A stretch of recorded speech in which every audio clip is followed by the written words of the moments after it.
Corona के मैदान पर खाकी वाले लट से बैटिंग कर रहे हैं। जिन्हें क्रिकेट कभी पसंद भी नहीं रहा वो भी रन बनाने में जुटे हैं। ना टेस्ट मैच हो रहा है और ना ही वनडे।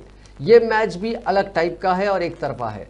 टॉस जीतकर खाकी वाले बैटिंग चुन लिए और पिछले 4 दिनों से ताबड़तोड़ धुनाई कर रहे हैं। ना तो बॉलिंग करने वाले थक रहे हैं और ना ही बैट्समैन बने खाकी वाले साहब थक रहे हैं। इनका क्रिकेट जरा हटकर है। इसे खेलने के लिए किसी सपाट मैदान की जरूरत नहीं है।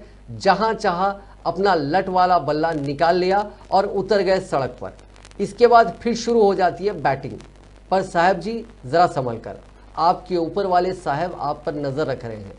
इसीलिए खेलिए लेकिन संभल कर, नहीं तो क्लीन बोल्ड होना तय है।